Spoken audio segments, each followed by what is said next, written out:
natin sa children's area. Again, muli po, palakpakan po natin ang ating Diyos. Woo! Magandang umaga, isang mapagpala. Yan. Mga araw na biyaya ng linggo. Ano po? Salamat po sa ating awitin, umulan, umaraw, bumagyo. Through it all, God is faithful. Amen po ba? He will never leave us. And this morning, are we all excited? Naniniwala ba tayo na may panibagong revelasyon ng ating Diyos sa bawat isa sa atin? Amen. Praise God at salamat sa Panginoon dahil ang magbabahagi ng buhay at makapangyarihang salita ng Panginoon. Siyempre, walang iba ang ating minamahal at ang ating iginagalang. Our head pastor, ano po, ng kabuuan ng ating main church from JL Santa Clara, ano po, palakpakan po natin ang Diyos sa buhay po ni Pastor Ferdy Roque.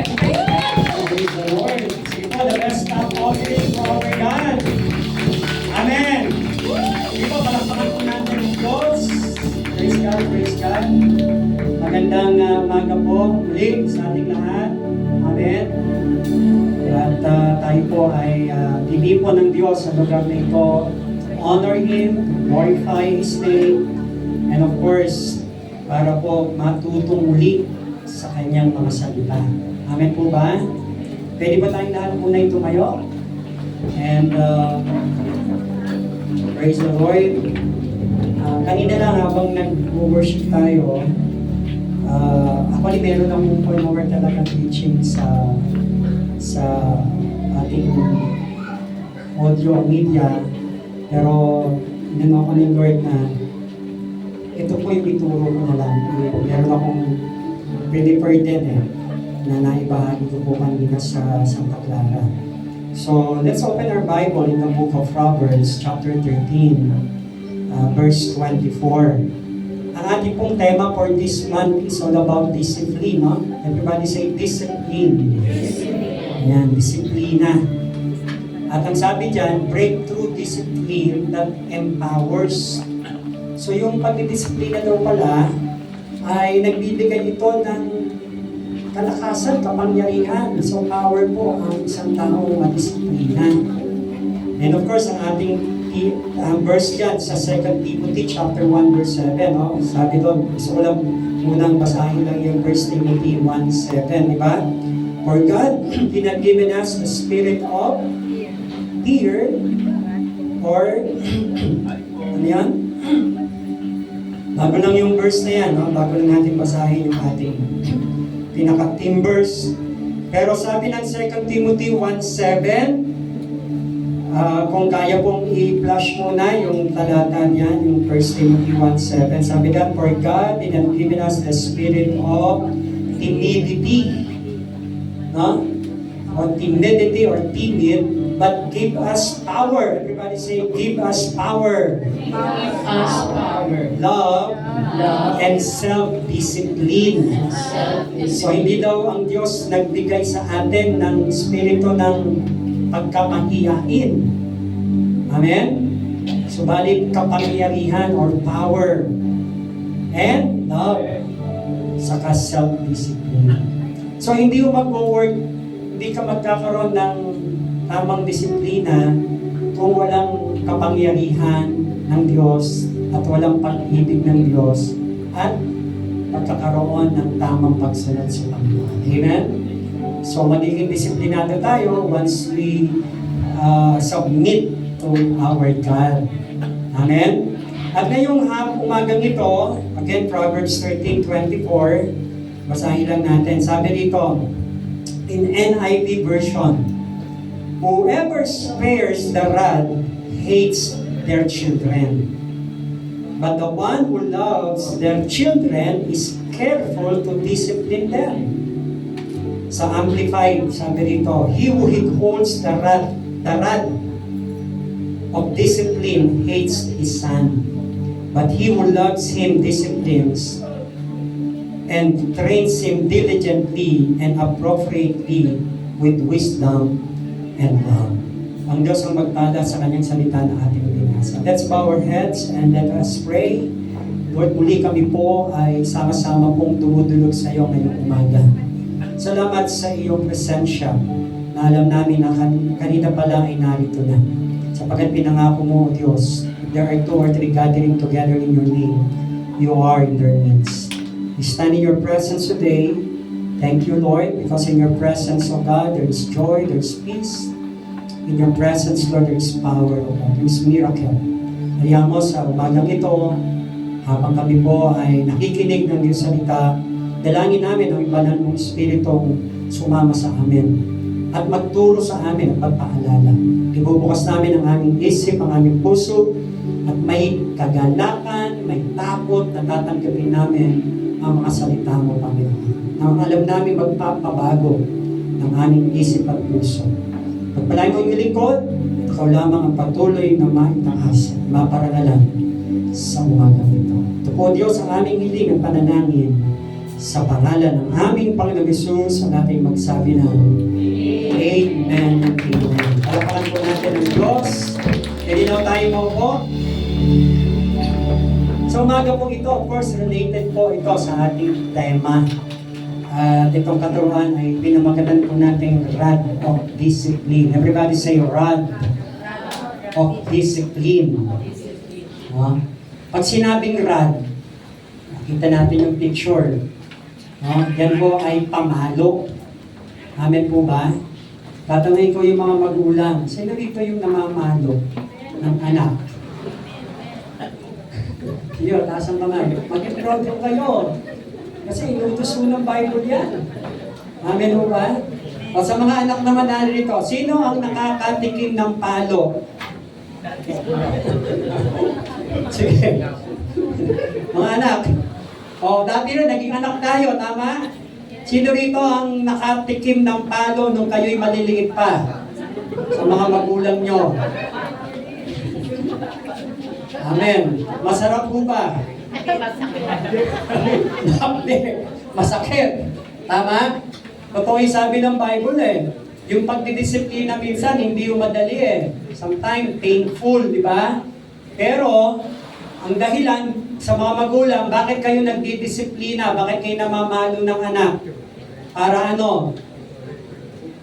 Para itama ang anak, no? Tama, very good. Para ituwid, itama. Tama? Minsan lang malungkot kasi may mga magulang minsan kung saan na lang tamaan, no? Pag nagalit, tamaan yung anak nila.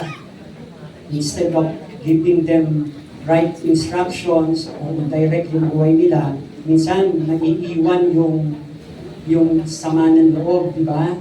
Kaya sabi din ng Bible, in Ephesians chapter 6, di ba? In verse 1 to 3.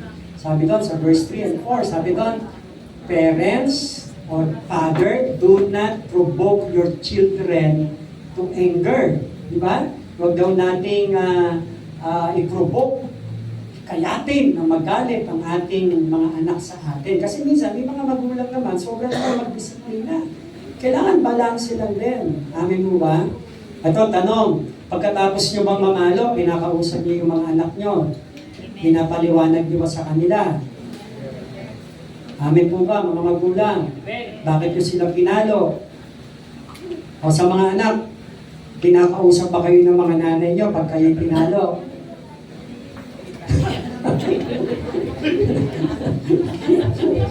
Sinabi ko sa inyo yung dahilan, bakit? Mabasa ka nalang pinalo. Opo, si nanay. Pinalo na lang ako, hindi ko alam bakit. Kasi galit sa tatay ko. Ako pinalo. Hindi, joke lang. So, sa Bible, alam natin, no? Sabi ng Bible, sa binasa natin kanina, sa Proverbs 13:24. Basahin nga po muli natin. Sabi diyan, whoever spares the rod hates their children. Sa mga magulang daw na pinipigilan na mamalo, abay, iba pala. Pag pinipigilan pala disiplinahin yung anak mo, hindi mo ginagawa, hindi mo mahal yung anak mo. You hate your children. But the one who loves their children, ang sabi diyan, but the one who loves their children is careful to discipline them. So sa mga magulang na nagdidisiplina sa kanilang mga anak, Ito'y nagpapakita ng pagmamahal. Kaya sa mga anak, mga bata, pag kayo ay dinidisiplina ng magulang ninyo, hindi ibig sabihin, hindi kayo mahal. Ha? Mahal kayo ng mga magulang ninyo. Kaya kayo dinidisiplina. Kasi pagdating ng araw, pag di kayo dinisiplina, magiging masama ang ugali ninyo. Kaya pala meron ganon, tama? Sa mga magulang ngayon, nadidisiplina ng magulang ng araw, ng bata. Di ba naging mabuti tayong anak? Tama po ba? Parang duda kayo sa inyo. Tama po ba? Di ba naging mabait tayo? Naging matuwid tayo? Because of discipline? Eh nakakalungkot ngayon, maraming mga bata walang disiplina eh. Walang galang, walang respeto, walang pakundangan kung sumagot sa magulang. Amen. Ayun, papasalamat po tayo sa government natin, sa local government natin dito, sa Jeffrey. Sa pamumuno ni Mayor John Perez. Nakipag-tie up po siya sa DepEd. At inalaw ngayon ang mga Christian leader, pastors, leaders, na magturo ng moral values sa school. Kaya, sa Santa Clara, kami yung mag-asawa, assign kami tatlong section ho ng grade 7 and 8. Ang topic ko namin, it's about moral values. Meron curriculum ho, ang boys, na nakipag-ugnayan po tayo, ang mayor po natin, nakipag-tayo sa head natin, ibinaba po kay MOA na lahat ng mga public schools, including private schools, magtuturo ho, ang tinapo nila, pastors, Christian leader, yan, Sister Banji, kasama din po namin yan. Nagtuturo po ng moral values. Natuturuan sila ngayon. Amen ho ba? At nabubuksan ang isipan nila. Hindi religion, dala namin. Bawal ho magturo about religion. At bawal namin hikayatin sila. Pero, kapag ka na-develop na ho yung relationships, meron ho kami, allowed ho kami bumisita sa bahay nila. Kausapin yung mga magulang nila na kami ho ay teacher nila sa values. Amen? Bawal kaming magturo about religion, tatanggapin sila kay Kristo. Bawal ho yun, baka magsumbo ho sila. Kasi, ho yun, mix eh. Meron iba-ibang religion ho yun. May Muslim, merong iba-iba. Ay talaga namin ho, Word of God. Ang pinaka-basis ho namin, Word of God, salita ng Diyos. Kasi naman ang magpapabago ng buhay natin. Amen ho ba? Kaya pagdating ho namin, ay meron ng taga-Nabarong bata, nag-bless ho sa akin. Lumapit sa amin, Pastor, ako po ay from JIL Navarro. Natutuwa po tayo dahil ngayon kasi di ba nakita natin ang problema ngayon. Naging trending eh. O di ba yung kaso na nangyari sa Bethel, na meron nanaksak. O lately, yung na naman may nabalitaan, namarel. Before yung Tacloban, may naman ay sa Zamboanga, namarel.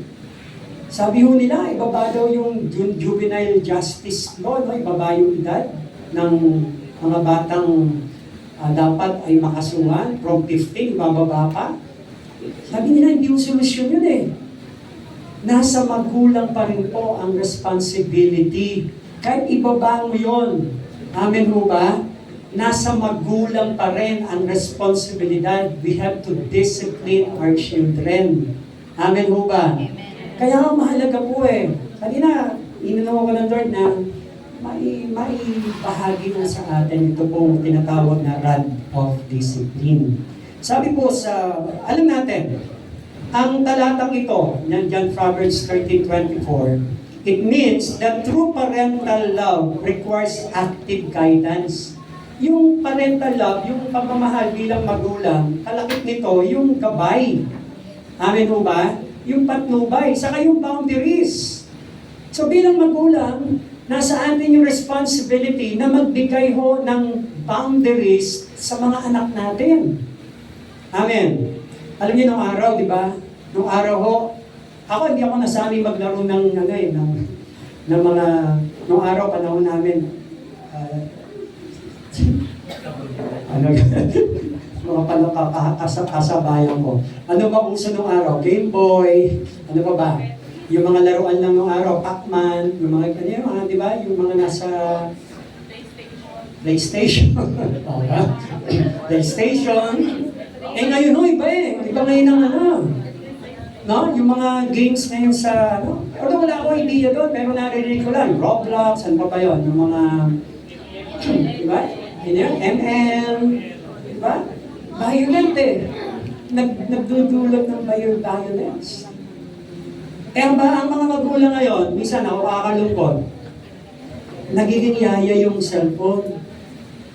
I mean, bakit nagiging yaya? Kasi pag hawak ng bata yung cellphone, tahimik. Ang bait. Tapos pag inawat mo, no? Pag inawat mo, pinigilan mo, grabe, Tapos meron akong napanood, tinato yung nanay niya ng cellphone. Di ba? Eh ako, nagpapacheck up ako sa UMC minsan, nakapilang ako sa doktor. Nakikita ko yung mga magulang habang nag-aantay. Ang bait ng bata, awak yung cellphone. Ilang oras. No? Kaya mga bata ngayon, walang patience, no? Walang pasensya. Yung bang hindi na ilang oras lang nag-aantay, inip na agad. Amen? Walang disiplina. Kaya mahalaga bilang mga magulang, huwag mo natin sanayin. Reminder po, huwag nating sanayin yung anak natin. Maglagay tayo ng boundaries. Kaya mga bata ha, huwag magtutok lagi sa cellphone, no? Ito, mababait ito mga batang narito eh. No? Hindi lang bata, mga magulang din, mababait. Amin mo ba? So, alam nyo, ang pangarap ko, talagang pangarap ng mga pastor yan, yung church maging lugar na kung saan natututo tayo maging disiplinado. Amen ho ba? Amen? Amen. Tayo po, bilang mga magulang. Kaya nga, mahalaga may boundaries. May limitation. Of course, ang pagiging magulang, it involves correction, ipagtutuwid minsan, ipagtatama. Amen. At ignoring bad behavior out of laziness or apathy harms a child. Ay, minsan kasi may mga magulang parang, ayoko paluin ng anak ko. Kasi may mga bata, minsan sila maliliit, may mga anak ng maliliit. Parang pag pinalo, pag umiyak, parang biglang nahuhold yung kanyang breath, no? Ang tagal. Sino nakaranas ng gano'n? Yung mga anak na, pag pinalo mo, maka-stop na umiyak, tapos biglang, ang tagal. Siyempre, bilang magulang, mag-aalala ka na, oh. Tapos biglang pag humingaw na, yung mga gano'n. Pero gano'n bata, pag pinalo mo, biglang, naka-hold yung breath niya, oh. Ang tagal. Siyempre, kakabahan ka na. Baka may mangyari. Eh kaya hindi ko napapaluin yung anak ko. Hindi. Ayoko na. Matatakot tayo. Pero sabi ng Bible, pag ginawa mo rin yun, hindi mo pinalo, hindi mo dinisiplina, hindi mo mahal yung anak mo. Amen? You have to discipline them. So while consistent training helps them grow wise and responsible. So pag yung consistent, tuloy-tuloy na pagtuturo, di ba sabi ng Bible? Proverbs 22 verse 6, sabi na, train up a child in the way that he should go. So that when he is old, he will not be depart from it. Train up a child. Amen? Turuan natin ang mga anak natin on the way you should go. Saan ba natin gustong dalhin yung mga anak natin? Dalhin natin sa tamang buhay? Saan ba natin gustong dalhin yung mga apo natin? Sa tama bang landas? Amen po ba? So sa tama ang nais natin. So habang maliit pa siya, i-train na natin, turuan na natin. Ay, Pastor, late na po ba? Kasi nalaki na ng anak ko. Hindi pa naman. Wala namang limitation, wala namang timetable ang pagdisiplina. Pero hanggang maliit, disiplinahin natin. Amen.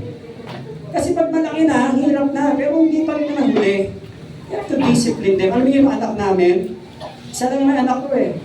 Nung maliit yun, talagang tinuruan ko maging independent. Tinuruan ko rin talaga kung paano siya magkaroon ng takot sa akin. Namamalo talaga ako bilang tatay. Kasi katuwiran ko, isa ka lang eh, hindi pa kita madisiplina. Kaya lumaki siya na may takot sa Diyos, may takot sa akin bilang magulang. Kasi na nag-work yung misis ko, kasi working siya sa Buendia. Lagi kami ng dalawa nang iwan. Kaya takot siya pagka alam niya may ginawa siyang mali. Talo talaga siya. Kaya ngayon lumaki, binata na, nag-work na, uwi ng Panginoon. Anong araw, namumula ng gagamba sa naik, nung nasa ikot na yung ba. Punta kami ng sila, namumula ng gagamba. Suha kami, graduate na rin, nagkatrabaho na ako sa EPSA, sa isang Japanese company. Tapos isang araw, kung nag-text sa amin, sabi niya, Mami, Daddy, i-blow out kami ng mga boss naming Hapon kasi bago kaming mga engineer. O sige, saan kayo kakain? Sa Champs. Ano yung Champs, no? Tapos after daw ng mga Hapon, alam niyo yung mga Hapon, mahilig uminom. Sabi niya, Daddy, iinom daw sila ng beer. Sabi ko, alam mo naman ang stand natin. Opo. Mayaan na silang uminom. Tapos, Daddy, patapos na po. Sila, hindi ako. Tapos na po sila, inuubos lang mo yung beer. Tapos, siyempre, pagdating ng bahay,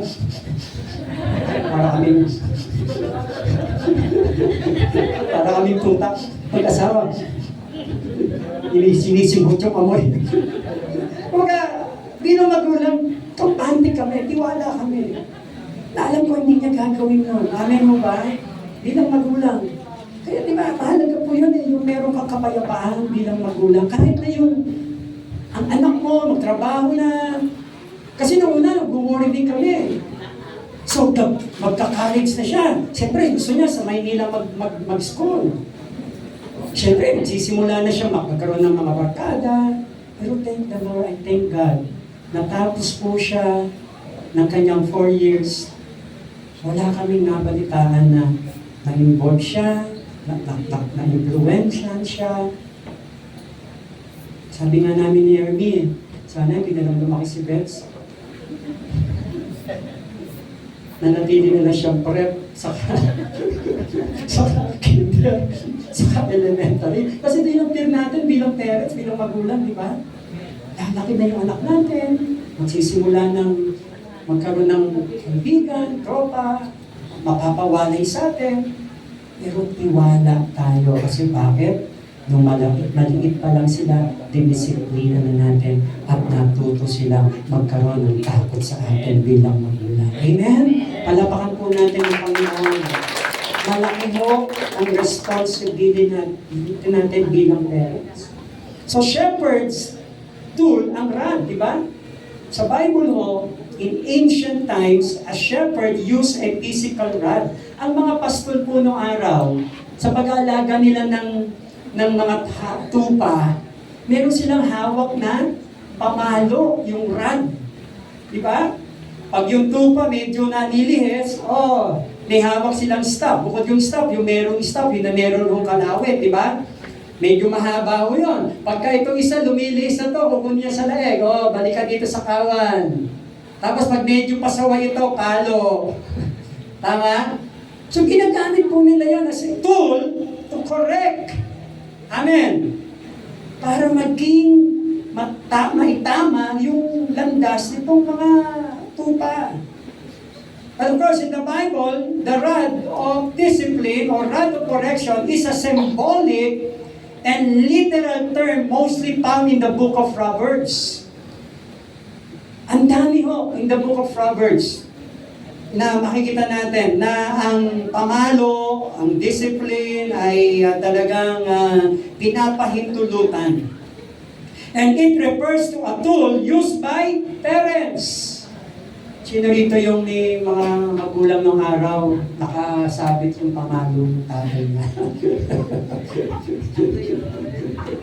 Di ba? Yung mga anak, ituturo lang ng tatay yung sa pagkahawak ka ni tatay yung pamalo. Yun na. Di ba? Ano na yun? Tanda na yun. Ngayong araw nga, maliliit kami. Ito naman, talaga kami, disiplina ng tatay ko. Nagpapasalamat ako sa kanya kasi nung maliliit kami, talagang pinapalo niya kami. Sabi nga sa inyo, di ba, nung kwento ko na ba yung mahuli kami nung nung tatay ko, nung umuwi siya pabalik, nung galing sa opisina, may nang-iwan pala. Kasi yung nanay ko, mahilig sa bingo eh. Ang ayaw na ayaw ng tatay ko, magsusugal kami. Yung matuto kami magsugal, yun ang ayaw na ayaw niya.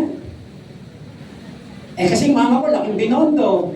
Alam niyo naman, pagka mga nanay, pagka papalipas ang oras, sa letrang B! Bingo! Letrang I! Eh, umalis na yung tatay ko. Alas 8, pasok siya. Nagulat kami, bumalik. Eh, pag-alis ng tatay ko, yung mama ko, pinawag ng mga kapitbahay, latag na ng mga cards. Tawag na yung mga nanay, latag na ng mga cards. Eh, hindi namin expect, bumalik yung tatay ko. Nakita namin, malayo yung kotse niya, paparating, dikpit na. Ang malungkot, naiwan yung mga mais, yung mais, yung buto, yung ano yun, yung bato, pantantos. Nahuli kami ngayon. Eh, hindi kami ready. Ano ibig di ready? Walang padding. Paano kami? Paano? Magkakapatid, paano kami? And then thank God kasi kahit hindi pa kami Christian noon, yung tatay ko, dinisiplina kami. At hindi ako natutong magsugal kahit ako yung unbeliever. Hindi ako natutong tumaya o hindi pa man. And that is, of course, I thank God. I thank to my Father because we are disciplined nung bata pa kami. Amen? Kaya mahalaga po eh. Sabi ng Bible, hanggat bata, hanggat maliit, learn to discipline your children so that when he is old, he will not be depart from that discipline. Amen? Palakpakan po natin ang ating pong Diyos na buhay. Hallelujah. Si Solomon po, traditionally, of course, is the author of the book of Proverbs. And he thought that discipline is vital because it's the primary bridge between ignorance and wisdom. So, ang discipline daw ho, nagsisilbing tulay eh. So, totoo, mga bata, marami pang hindi alam, no? Ignorante pa tayo sa maraming bagay. Pero ang mga magulang natin, ang siyang magsisilbing gabay natin para malaman natin ang maraming bagay. At ang disiplina, tanda natin mga bata, ang pagdidisiplina ng magulang ninyo, yun ang magiging tulay para kayo'y matuto sa buhay. Amen po ba? Yan ang magiging tulay, yung discipline, magdudugtong between ignorance and wisdom. Kaya maraming bata, di ba, maraming tanong, maraming mga tinatanong sa atin bilang mga magulang. So tamang sagot, tamang pagtugon ang mahalaga sa kanila. Kaya mahalaga po yung gabay eh, yung pagdidisiplina eh. Si Solomon po, grew up as a highly privileged yet strictly guided child under the watchful eyes of his father, King David. Di ba? Ang tatay po ni Solomon, sino? Si David. And, of course, he was guided by Prophet Nathan. Guided po siya. Receiving intensive spiritual and moral discipline meant for a future ruler. Kasi po, inihanda si Solomon para maging darating na kapalit na hari ni King David. So bilang ama, bilang anak, nakita niya yung kahalagahan. Bagamat si Solomon po, alam natin, sa child of grace and restoration. Bakit? Born out of brokenness eh. Sino pong nanay ni Solomon? Si Bathsheba. Diba? Hindi mo naging tama ang simula ng buhay ni Solomon. Pero sa kabila ho nun, bagamat siya po'y second child, kasi nga nakunan eh. Diba namatay po yung unang anak, yung kapatid niya. And Bathsheba, after the death of their first child, which was a divine judgment for David's adultery. Naging bunga po yun. At hinayaan ng Diyos na magsilang ulit. At ito nga ay walang iba kundi si Solomon. But Solomon, loved by God. Mahal siya ng Diyos. And his birthmark, restoration. Yung pagsilong niya, that is a mark of restoration. Amen? So, naituwid, naitama yung kanilang buhay. And he was named Jedediah, meaning beloved of the Lord, by the prophet Nathan. So, anong punto dito? Kahit po si Jonathan, no? He's the author of Proverbs, hindi maganda yung simulain niya, pero lumaki siya sa tamang gabay at patnubay ng mga taong nakapaligid sa kanya. Tama? Tayo bilang mga magulang, tayo po yung example ng mga anak natin. We are the best example and model of our children. Madali yung magdisiplina. Di ba? Kapag ka nakikita sa atin bilang mga magulang. Tama? Pwedeng madaling disiplinahin ng anak pagka ikaw mismo ay nagpapakita ng magandang halimbawa sa kanya. O, naalala niyo yung kwento, yung commercial ng araw, di ba? Ano, kinabutan pa natin yon. Di ba, hindi na. Sabi niya, paglaki ko! Sino gagayahin niya? Di ba, yung commercial, paglaki ko, gagayahin ko sino? Tatay ko. Kaya kung yung tatay niya ay gumagawa ng mali, kung lagi nakikita araw-araw nung anak na gano'n ang ginagawa ng tatay niya, kahit hindi mo sabihin gawin yon, gagawin niya yon. Bakit? Nakikita niya lagi. Kung yung tatay manginginom, kung yung tatay ay naninigarilyo, kahit hindi mo turuan. Minsan nga, nakakalungkot may mga tatay pa, utusan pa yung anak, anak, bili mo nga ako ng ganito, Yossi. Tapos sabihin ng anak, sindihan mo na. Yan yung bata, para hindi mamatay yung Yossi. Habang naglalakad. Habang naglalakad pa pauwi. Malayo pa yung tindahan. Sabi ng tatay, huwag kang mamatay ha. Hindi na, try niya. Kaya pagdating ng bahay, pabangaliin na lang to. Sabi niyo po, huwag kang mamatay. Try ko po. Kaya hindi turuan, natuto. Amen? Alam niyo, nakakalungkot po. Sa lugar ho ng Santiago School, kung kilala niyo si Teacher Melay, di ba? May mga bata po doon na hulihan. Yung laman ng kanilang tumbler, alak, beer. Kaya pinagbawal na ho yung mga tumbler na hindi kita yung loob, transparent, para kita.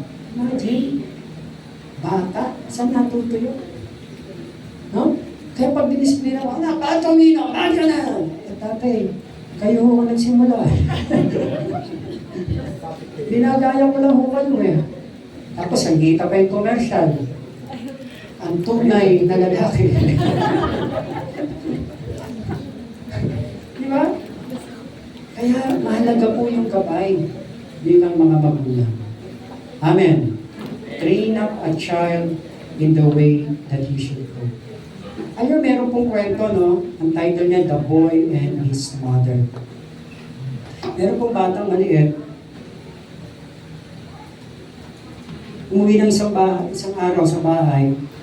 Sabi niya, Nanay, kinuha ko yung pencil ng classmate ko. Sabi ng nanay, yung business, disiplinahin. Abay, ang galing mo.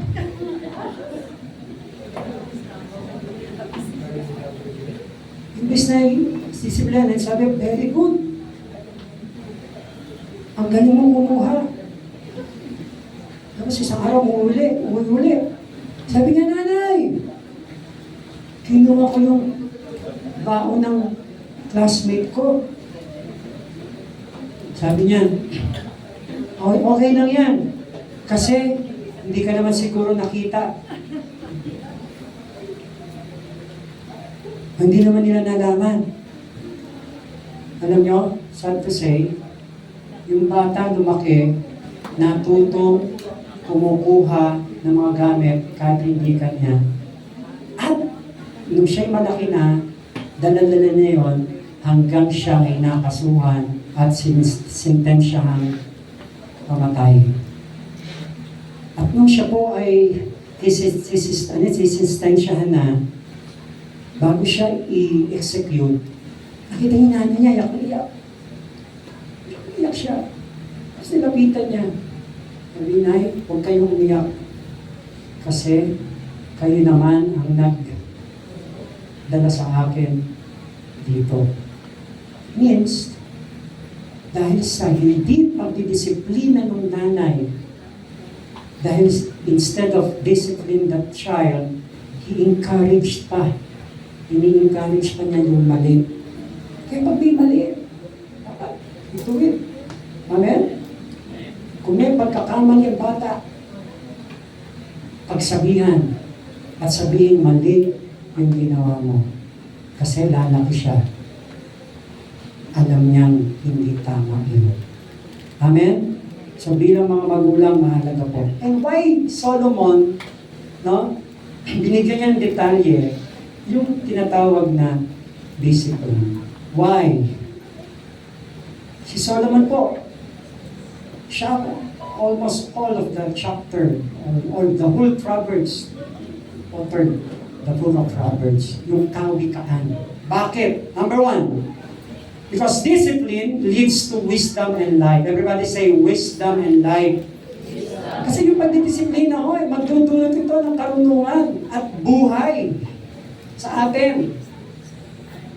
Kaya sabi po ng Bible, di ba? Alam niyo yung sabi ng Proverbs 13 na binasa natin kanina, 13 verse 24. Sabi doon, pag dinisiplina mo ang anak mo, hindi niya ikamamatay yun. Bagkus magdudulot pa ito ng tamang buhay sa kanya. Tama? Hindi magdudulot ng kapahamakan yun. Kundi kaya nga, yung discipline, it leads to wisdom and life. Accepting correction and instruction keeps a person on the path of understanding rather than foolish error. So pag tinanggap daw natin yung correction, saka yung instructions, of course, pwede natin sabihin yan sa salita ng Panginoon. Sometimes God corrected us. Sometimes instructed us. Sometimes rebuked us. So mahalaga po yun. Same with us as children or as parents. Pag ipinabahagi natin ang pagdidisiplina, no? We keep that person on the path of understanding. Itinutuwid natin yung landas niya rather than foolish error. Kaya nga Proverbs 4:13, sabi niyan, hold on to instruction and do not let it go. Hold on. Paghawakan natin lagi. Or gawin natin lagi ang magturo. And guard it well for it is your life. Guard it well. Amen? Gawin natin itong bagay na magbabantay sa kanila. Yung ating pagdidisiplina. Dahil yun na magdadala sa kanila sa tamang landas ng kanilang buhay. Kaya natin at the end of the day, pagkatapos nila dito sa mundo ito, alam nyo, ang katwiran ko lagi kasi ako 61 na po ako. Alam nyo ba, layo ng agwat namin ng anak ko. Kasi nga, ilang beses kaming nakunan yung misis ko, almost twice. Ang layo ng camp namin bilang ako, magulang niya at anak namin, 25 lang siya ngayon. Imagine yung layo. Talagang mauna talaga kami as parents. Ngayon, ang tanong, kung wala na kami sa mundong ito, anong buhay niya? Anong iiwan namin sa kanya? Kaya tayo bilang magulang, lagi natin sa isip yun. Hanggat may pagkakataon tayo to discipline our children, discipline them. And of course, huwag natin turuan mag-independent lagi ang ating mga anak sa atin, tama? Di ba, pag maliliit sila, turuan na natin magsaing. Kayo ba marunong magsaing, mga bata? Ha?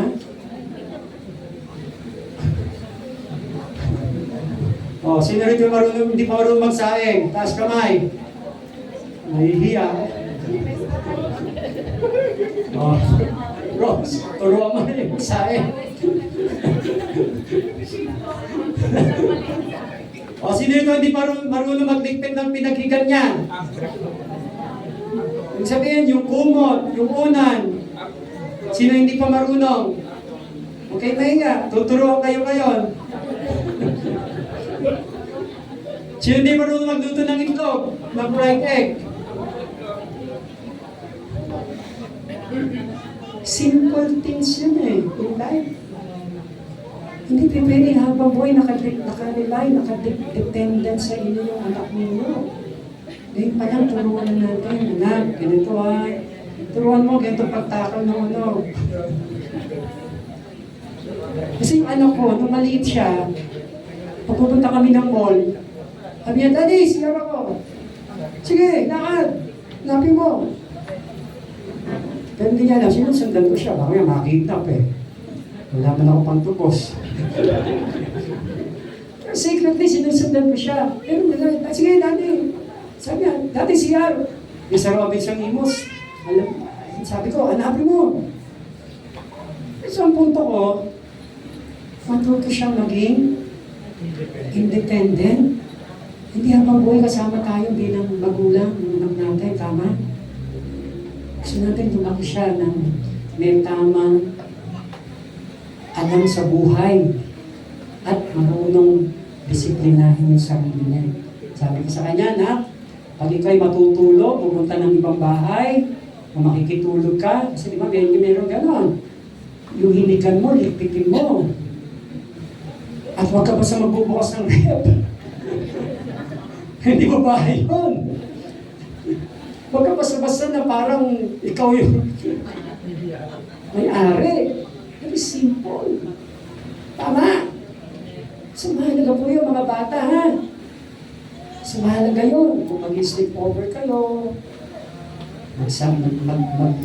magpo at opo sa mga nakatatanda. At yung pagbe-bless, mahalaga po yan ang ginagawa ng mga bata ng dito. So mahalaga po, it leads to wisdom and life. Amen? Palakpakan po natin ng Panginoon. And again, why Solomon give emphasis on details on discipline? Pangalawa, it fruits genuine care. Everybody say, genuine or genuine care. Isang totoo o tunay na pagpapakita ng pagmamahal. Kasi correcting behavior, especially in raising children, reflects true love and investment in someone's future.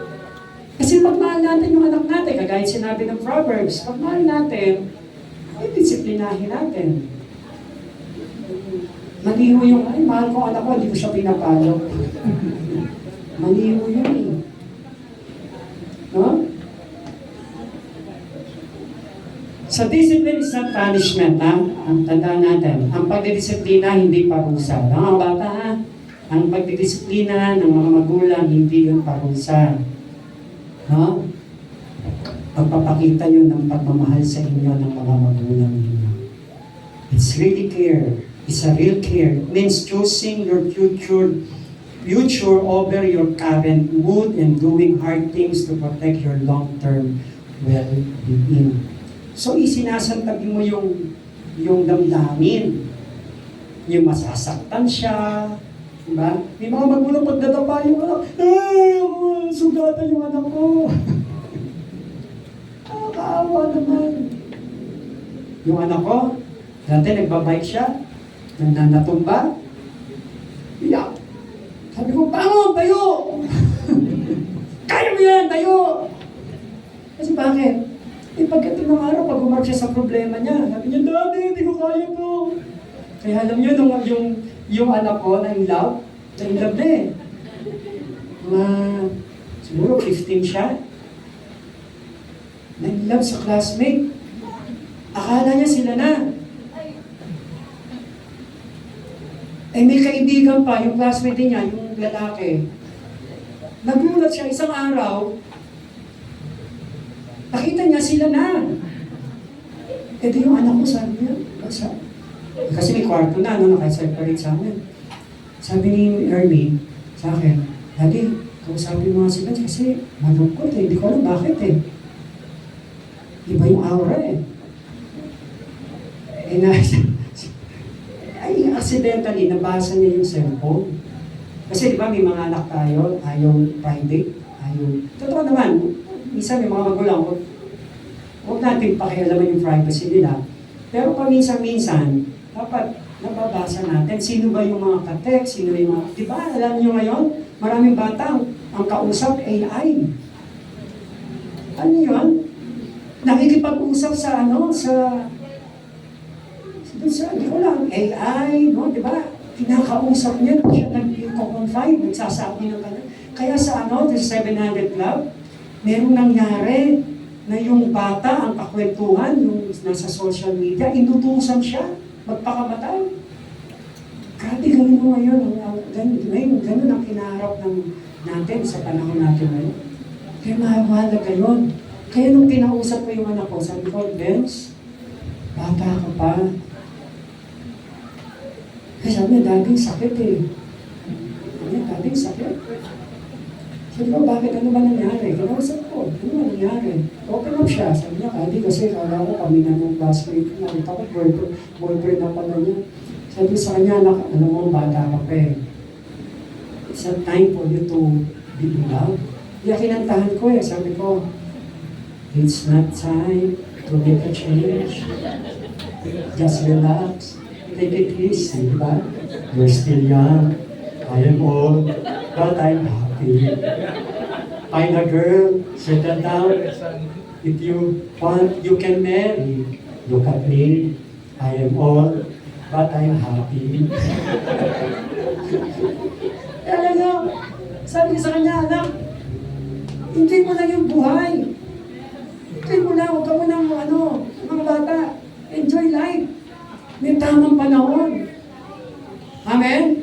Kaya alam nyo, nabalitaan namin, break na sila. Nung yung kanyang classmate sa kanyang O, tingnan nyo, kung hindi namin binantayan, nagmukmok, baka niya, ano ginawa? Maraming bata, gano'n yun. Kaya we need to guide them. We need to protect them as parents. Amen. Kaya mahalaga po, yung tinatawag na discipline. If you love your children, o kung may mga apo tayo, nasa sa ating poder, bilang mga lolo't lola, o kaya napapaligiran tayo ng mga kabataan, keep them protected by our discipline. Sabi ng Hebrews 12:6, ito isa ko na, for the Lord disciplines the one He loves. Diba? And chastises every son whom He receives. Pag sinabing chastisement, parusa po yun, palo po yun eh. Palo. No? So sabi niyan, mahal ng Diyos yung mga taong dinidisiplina niya. And in Proverbs 3:11 and 12, my son, do not despise the Lord's discipline or be weary of His reproof. For the Lord reproves him whom He loves, as a father the son in whom He delights. Totoo po, minsan may mga pagdidisiplina rin ng Diyos sa atin, bilang mga anak niya. Kasi masakit, malungkot, nagdidisiplina tayo dahil meron tayong maling ginawa. Pero it doesn't mean hindi tayo mahal ng Diyos. God loves us so much. Kaya nga tinutuwid niya tayo eh. Ang mahalaga lang, tinatanggap natin kung ano man yung pagdidisiplina ng Diyos sa atin. Hindi tayo tinuturing ng iba ng Diyos. Tayo ay mga anak ng ating Diyos sa buhay. Amen? Palakpakan po natin ang Panginoon. And discipline, it builds strong character. Gusto mo natin tumatag yung anak natin, tumibay siya sa kanyang buhay bilang mga anak natin. Gusto natin magkaroon ng strong character eh. Of course, mangyayari po yun if we will discipline them. So self-control and external correction stop destructive habits, laziness, and moral wandering before they ruin a person's life. Minsan yung mga bata ngayon, di ba? Tamad. No? Kung wala ng tulog. Hindi na makatulong sa Sabi ko sa mga bata doon sa school, mahaba ang bakasyon. Puro bakasyon ngayon. Puro bagyo. Kamusta ang inyong bakasyon? Tumulong ba kayo sa nanay ninyong maglaba? Hindi po. Natulog lang. Nag-cellphone.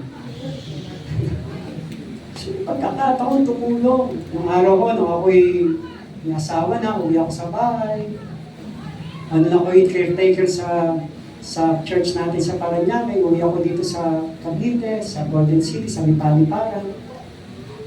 Nakikita ko yung nanay ko. Ang lalaki ng mga nilalabang mga damit, pantalon. Kasi kapatid ko isang lalaki, pag uwi yun, dala-dala yung mga pantalon niya. Sabi ko, ma, ba't ko pa naglalaban yan? Pagkawa mo sa kanya yan. Hindi dapat ikaw naglalaban. Nakita ko, hirap-hirap yung nanay ko. Sabi ko, sige, tulungan kita. Diba, bilang anak, tulungan natin yung mga anak, mga magulang din natin, bilang mga anak. Tama po ba? Mga bata? Tumutulong ba kayo sa mga magulang ninyo? Opo, tumutulong saan? Kumain. Tumutulong saan? Gumastos. So, gusto natin bilang magulang magkaroon ng matatag, ng pagkatao, character ang ating mga anak. Sabi ng 29 ng Proverbs, verse 17, discipline your son and he will give you peace. Gusto niyo ba habang kayo ay malayo sa anak ninyo, gusto niyo maging mapayapa ang inyong kaisipan? Mga magulang, gusto niyo ba yon? Or gusto niyo ba na magdulot ng kagalakan sa inyong kaluluwa ang inyong mga anak? So, ano dapat gawin? Disiplinahin. 2 Timothy 4:7, patapos ito, train yourself to be godly. For physical training is of some value, but godliness has value for all things, holding promise for both the present life and the life to come. So yung kung dito pa lang sa mundo, gusto ng Panginoon, maranasan na natin ang isang buhay na punong-puno ng biyaya ng Panginoon. And then pagdating natin, it is a preparation. Pagdating natin in eternity, ito ho, ngayon ho, inihahanda natin ang buhay natin. Amen? Kaya dito pa lang, train yourself to be godly para makapasok tayo doon in eternity. Kasi without discipline, kung hindi tayo disiplinado sa buhay na ito, bilang mga magulang, ang hirap po na maging mabuhay o mabuhay na makadiyos. And then lastly po, discipline mirrors divine relationship. Everybody say divine relationships. So pag ina-accept mo pala yung discipline, no? From authority or God shows humility and a willingness to grow. Everybody say willingness to grow. So yung discipline, pag ina-accept mo yun, tinatanggap mo yun, ibig sabihin nun, willing kang lumago bilang mananampalataya. Why? Because you have a divine relationship with Him as our God. So ganoon din sa mga magulang, sa mga anak. Kaya mo tatanggapin yung pagdidisiplina kasi meron kayong ugnayan. Sabi mo nga, hindi pwede bilang magulang, disiplinahin mo yung ibang anak, yung anak ng ibang anak. Diba? Hindi right yun. Ang disiplinahin mo yung anak mo. Minsan nakakalungkot, sabihin niya, minsan pag nagkagalit yung magkaibigan, yung anak mo kasi, hindi mo din disiplina. Ano yun, narinig natin, ano? Yung anak mo.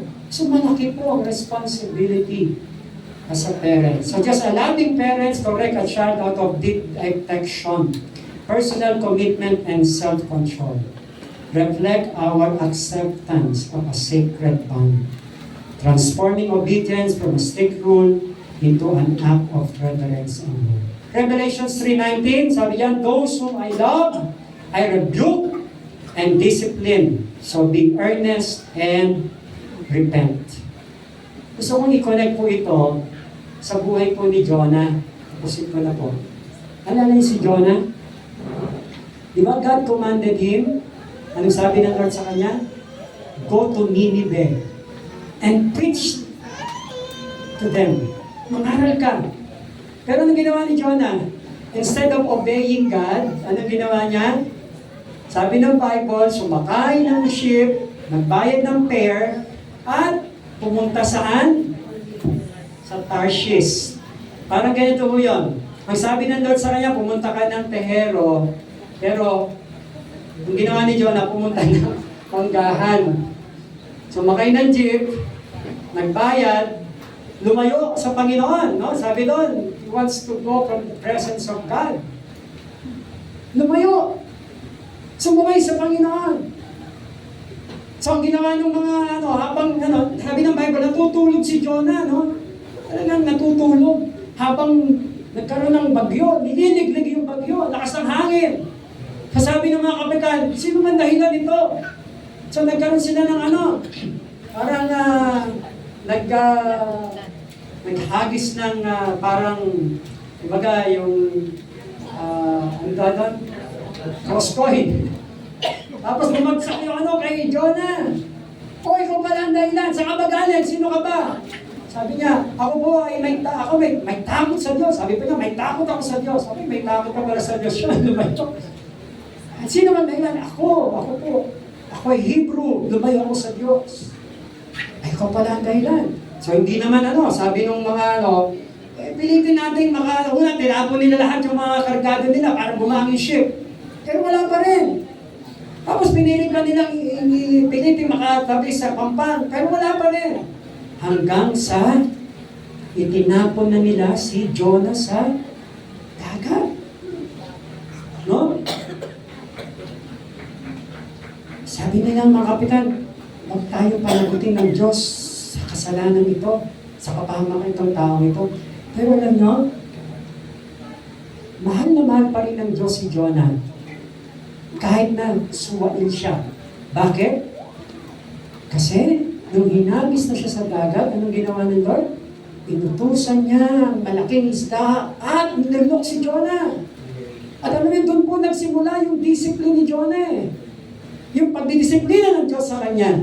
Habang nandun siya sa belly ng malaking isda. At alam nyo, kung si Jonah hindi mahal ng Diyos, hindi niya sabihin doon sa isda, inutusan na nga niya O yan, ihahagisan nila. Dumating yung isda, tamang-tama, shoot! Si Jonah. At nandun 3 days sa loob ng belly ng isda. At kung hindi mahal ng Diyos si Jonah, pwede niya sabihin, nguyain mo na yan. Patayin mo na yan, sumayin yan Diba? Pero 3 days pa, 3 araw pa si Jonah nandun sa loob ng isda. Could you imagine yung dilim, yung masangsang na amoy, ng loob ng isda? Masusuka si Jonah, pero wala siyang magawa. Kasi bakit? Disiplina ng Lord sa kanya yun Kaya tayo, kung hindi tayo susunod at hindi natin tatanggapin ang disiplina, baka magpadala ang Lord ng malaking isda.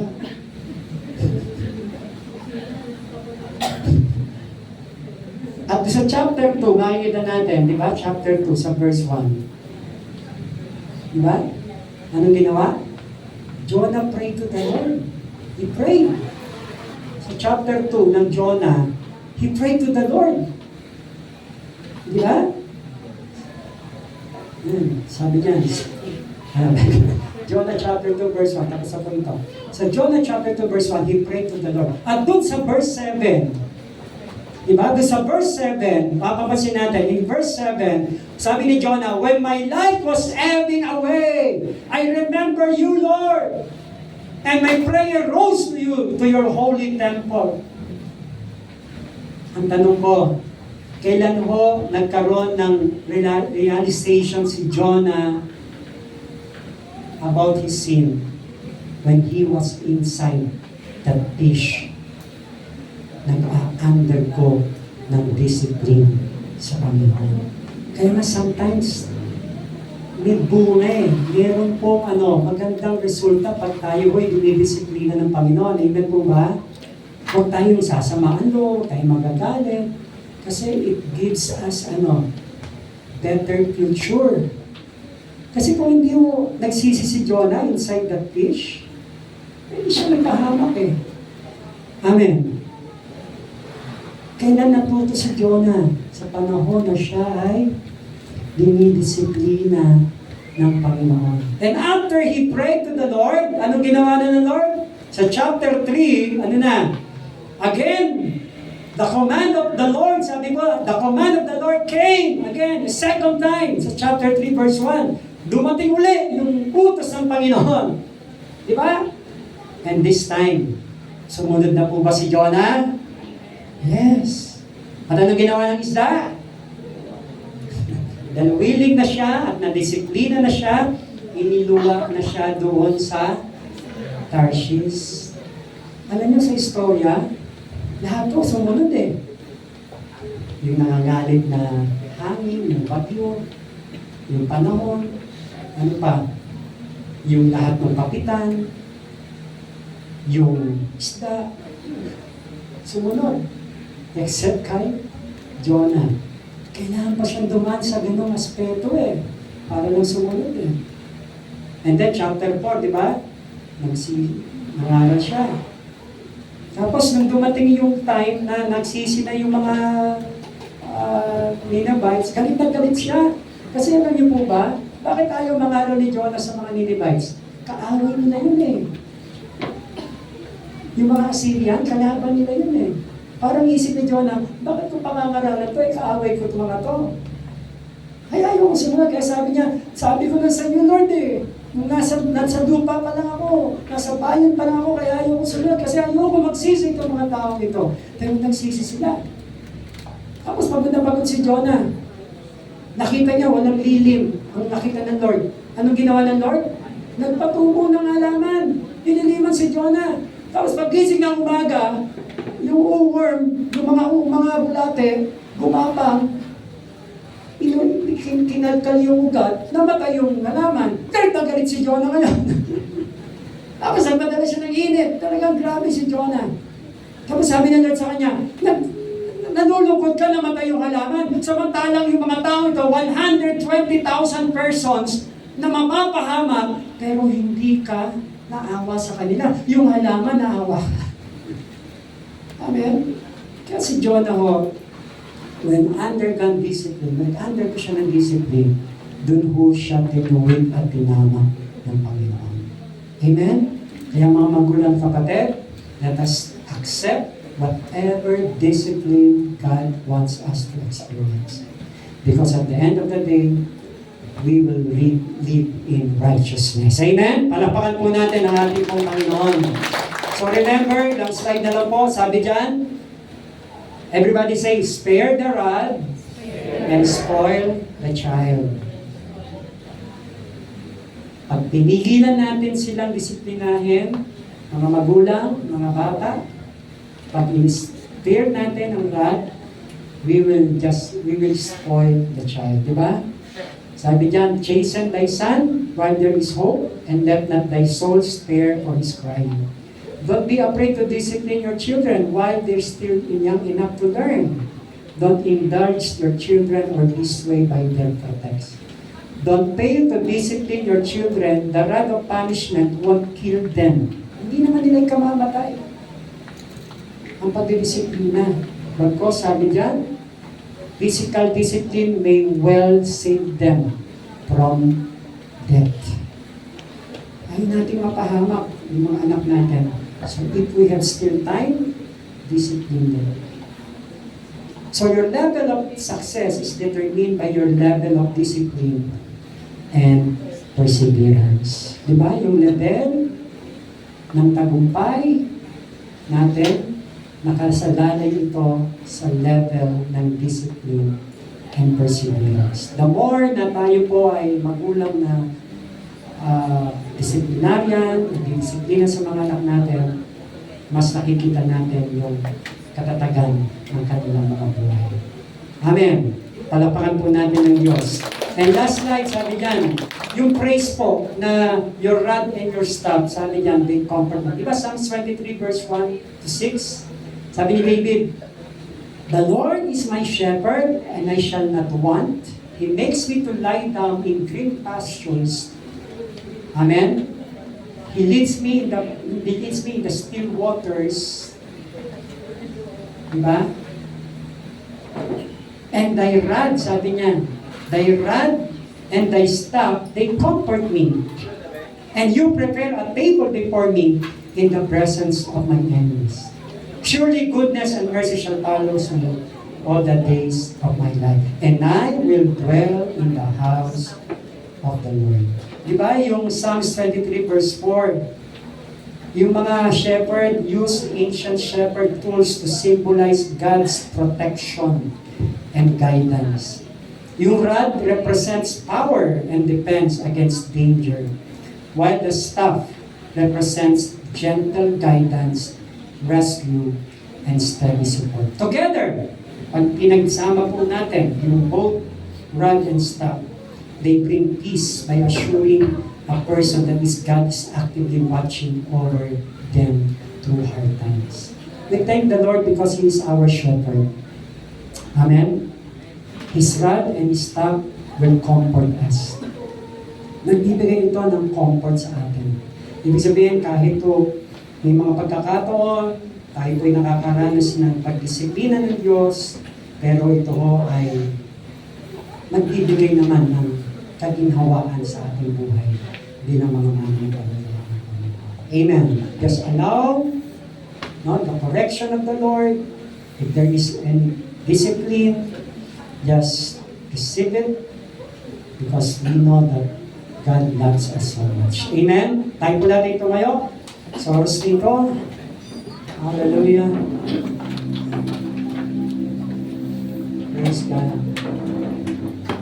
So the word discipline, sometimes was used with the word training. O yung pagtuturo, pagtutulig. Ito, hindi yung madali ang madisiplina. Hindi madali ang matalo, tuwid. Wala po ibang example kundi yung anak ko. Alam niyo, dumating ho kami sa point na sabi ko sa kanya, Benz, nalungkot ako dahil, alam niyo, may ginawa kasi yung anak ko na hindi ko na nilalatag pa ng gusto. Meron siyang ginawang, habang nasa mall kami, meron siyang ginawa na hindi ko kinatuwa. At hindi ko siya agad dinisiplina sa loob ng mall kasi ayoko makita ng ibang tao. Pinagagalitan ko siya. Punta kami sa parking lot, doon kami sa loob ng kotse. Niyak ako, sabi ko, Benz, hindi ko gusto yung ginawa mo. At pwedeng dahilan yan para mag-step down ako, bababa ako bilang pastor. Kasi hindi ko nagustuhan yung ginawa mo, napakabigat. Sabi ko sa kanya, niyak ako sa harapan niya. Benz, mali. As a pastor, hindi ko matanggap na anak kita. You are a pastor's kid, and yet nagawa mo yung bagay niya. Iyak ko sa kanya. So, alam niyo, after that, naintindihan niya yung pagkakamali. Akin yung nagawa yung pagkakamali. Siya mismo may ginatawag sa akin. Dati sabi ko, pasensya na ako. Sabi ko sa kanya, alam mo, Benz, hindi naman kami mapagkait na magulang. Kasi pagka-alis kami, punta kami ng mall, sabi ko sa kanya, Benz, pupunta tayo ng mall, pupunta tayo sa toy store. Toy store na? O yung Kingdom, Toy Kingdom. Wala tayong bibili, hindi ka bibili. Wala tayong budget for now. Pero papayagan kitang pumunta doon. At huwag kang magwawala. Alam nyo, train na siya. Kaya titignan lang niya yung laruan, gaganyan lang niya. Alam niya, walang budget, hindi kaya bumili ngayon. Train siya gano'n. Train siya. Naintindihan niya yun. Kaya nung meron siyang ginawang, Lord, nagkulang ba ako? Hindi lang tatay sa kanya. Iyak ako sa harapan niya. And then after that, hindi siya na-sorry. Umiyak din siya. Alam niyo, dahil pasensya na po. Hindi ko na po uulitin. Ngayon, mula noon, he learned his lesson. Kung wala ako, kung wala kami as parents, baka natuto na siya. Pero thank God. Hindi ko naman sinasabing dapat kompleto ang magulang. Ngayon, maraming mga single mom, single parent, pero nagagawa nila yung role nila. And I appreciate, I commend that parent, no? Kahit single mom, single parent, pero napakalaki ng tama yung anak mo. Ito lang reminder ko, as parents, kung di natin kaya talaga, disiplinahin yung anak natin, we can tulong sa Lord. Help me. Tulungan mo ako, Panginoon. Ayoko mapahamak yung anak ko. Help me, give me wisdom on how to discipline my child. Andiyan ang Lord eh. Sa yung katawan natin, tama, kasama natin.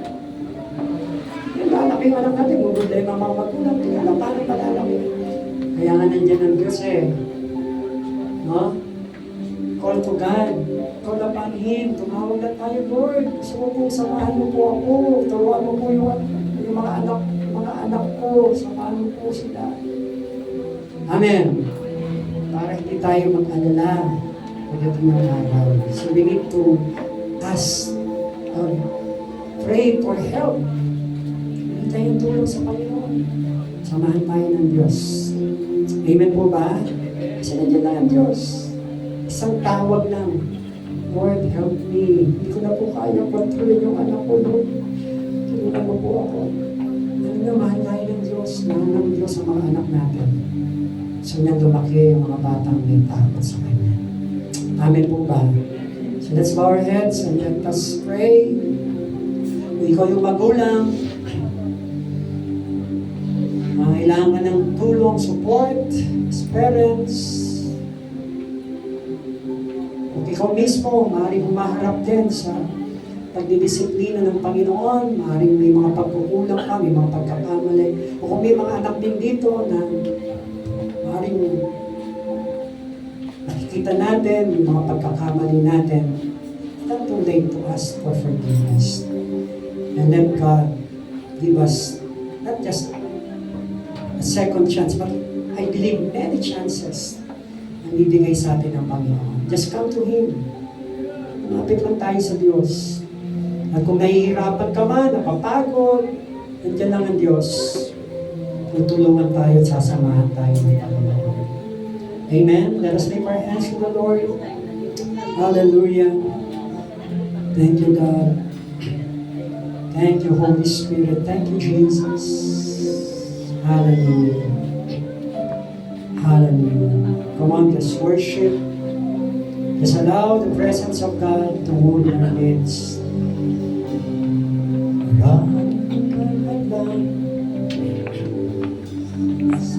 Aking pagsunod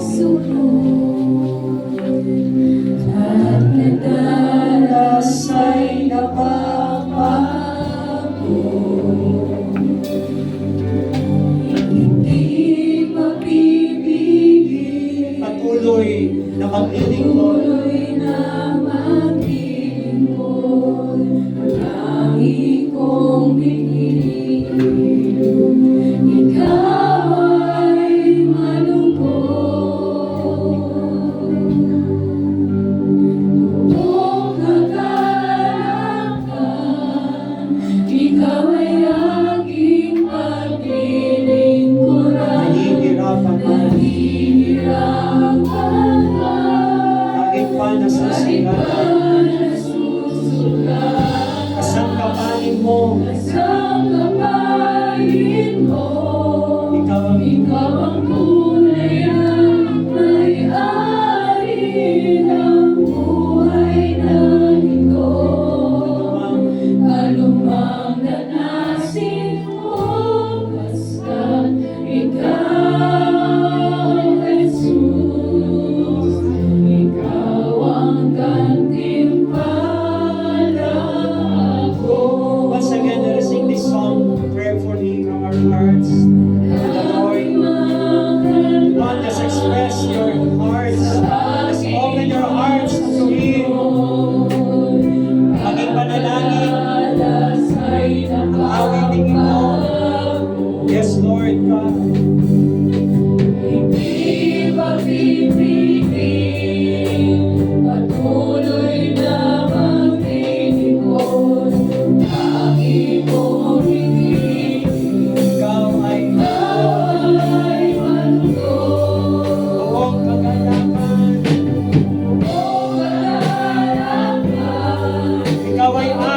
paglilipunan, mahihirapan man, kahit pa nasusugatan, kasangkapanin mo, ikaw ang kulay ng langit.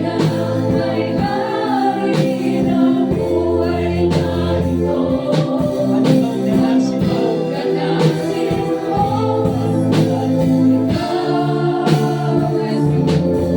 Ikaw ang ikaw ko.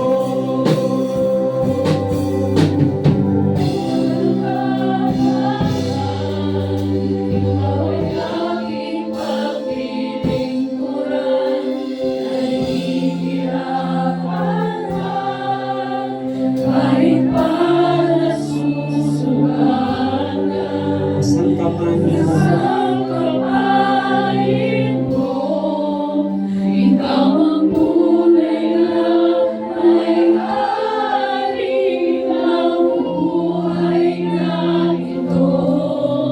Ano bang dinasin mo?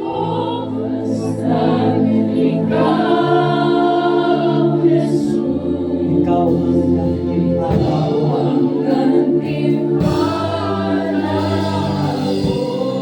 Yes, Lord. Let that be for today. Panginoon, totoo po, ito po ang laman ng aming mga puso. Tunay na ikaw ang aming gantimpala sa buhay na ito. Na naman ang danasin namin, na naman ang harapin namin, Lord, sa aming buhay. Alam namin, Lord, maraming pagkakataon na pinahihintulutan mo ang mga kaganapan, pangyayari sa buhay namin. Sometimes, Lord, it's not favorable for us.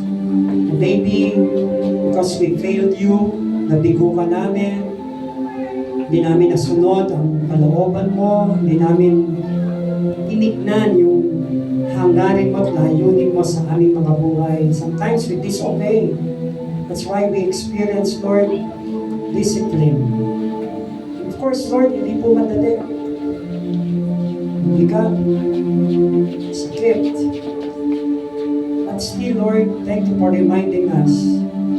We are open, Lord. Our hearts are open, Lord. Any correction, kung may mga pagtatuwid ka, pagtatama sa aming buhay. At bilang mga magulang, Lord, tulungan mo po ang bawat isa sa amin to discipline our child, Lord, our children. Hindi po namin kaya. We need you, Lord. Salamat po, Panginoon, dahil yung salita mo naging gabay namin. Kung di man kami, Lord, open sa aming mga anak, Lord, lagay mo kami sa sitwasyon na pwede namin silang kausapin. At kung may mga kinaharap na problema yung mga anak namin, Lord, kami ang unang pwede nilang pagsabihan, Lord. Maging open sila sa amin, Lord. Ayaw namin the future, Lord. Papahamak sila. Kung may mga bata doon na naririto, minsan hindi nila matanggap yung pagdidisiplina ng kanilang mga magulang, doon maging open din po sila. Hindi ibig sabihin na sila yung pinapalo, hindi disiplina, hindi sila mahal. Lord, ilagay mo sa isip at sa puso nila sobrang pagmamahal ang kanilang nanais nilang maranasan mula sa kanilang mga magulang. Lord, continue to bless each one of us. Salamat, Panginoon, dahil Ikaw ang aming kalakasan. Ikaw ang aming kanlungan. Ikaw ang aming sandigan, Panginoon. Yeah, Lord, bless each one of us here, Lord. Protect them. Lord, salyuhan mo ang bawat pamilya, bawat mga magulang na narito. Balutan mo ng banal mong dugo. And I declare that no weapon formed, Lord, by the devil against your people, O God, every family represented here today, walang mapapahamak, walang mag-i-influensyahan ng maling gawa, lalo ng mga anak po namin, Lord, in the name of Jesus, O God. You will guide them, you will protect them, O God. You will strengthen their character in the name of Jesus. Salamat po, Panginoon. Kaya mong manaig, maging maayos po ang relationships, Lord, ng mga anak sa magulang. magulang, at lagi pong manaig, Lord, ang pagmamahalan at ang pagdidisiplina, O Diyos, in the name of Jesus. Salamat po, Panginoon. Patuloy ka namin, Lord, nasasalamatan for reminding us that truly the right discipline, the right correction will lead us, Lord, to a right path in the mighty name of Jesus. Salamat po, Panginoon. Sa iyo, Diyos, ang aming pasasalamat, ang pagpupuri at pagluwalhati sa pangalan ng aming Panginoon Jesus. Amen. Meron na akong request sa mga bata na narito ngayon. Pwede nyo bang puntahan yung mga nanay ninyo kung nandito ang nanay ninyo? So, pasalamat kayo sa kanila. At sabihin naman natin, mga magulang, sabihin natin sa mga anak natin, anak, mahal na mahal kita, kaya kita dinidisiplina. Sige nga, puntahan nyo, dali. Dali, di ba tayo mag-i-start sumayaw? Puntahan yung mga nanay ninyo. And then, love your parents. Thank them. Pasalamatan natin sila. At sa mga nanay ko, sabihin natin, anak, mahal na mahal kita, kaya kita dinidisiplina. Love you. Ha? Ayan, mahal na mahal kita. Diba?